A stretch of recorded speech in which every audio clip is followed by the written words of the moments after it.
mean, first of all, I just want to say that it's very unusual that copper has refined inventory draws, that it actually has a deficit in the refined market, which is a market that sets the price.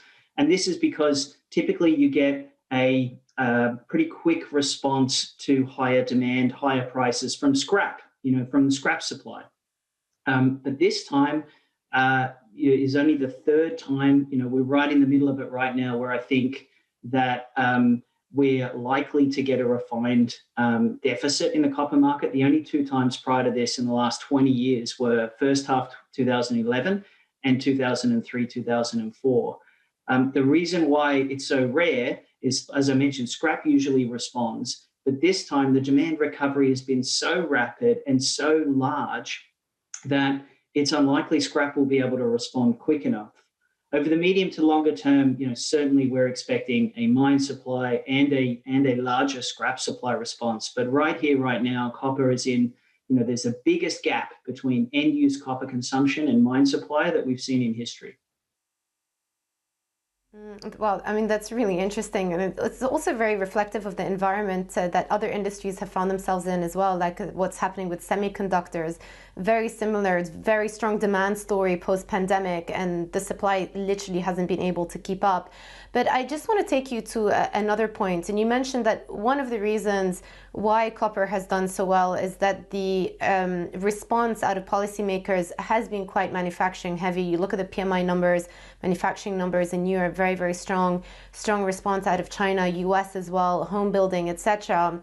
But as we move to the next phase of the recovery, we're going to see more and more economies reopening, and therefore we might see a bigger boost in services in the second half of the year. What does that do to the copper complex and the demand for copper, given, as you said, at the beginning of the pandemic, the response was mostly driven by the manufacturing stimulus?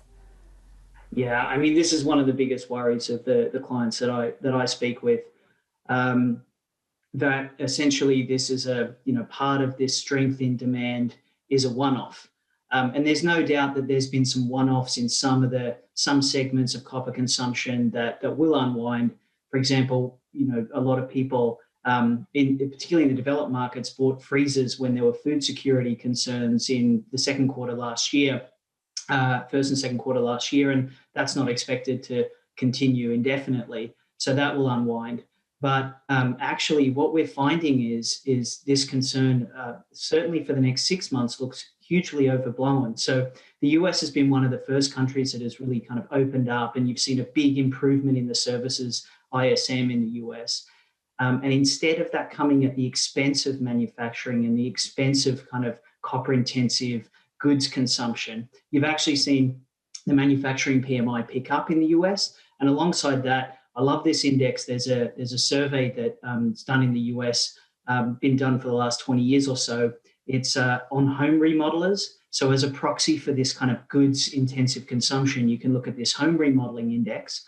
And instead of unwinding as we go and say get our haircuts and drive our cars more and move to the more services-led economy, instead of that remodeling unwinding, it's gone a whole nother leg higher from all-time highs to new, fresh all-time highs, more than 50, 60% above the levels that you saw pre-COVID.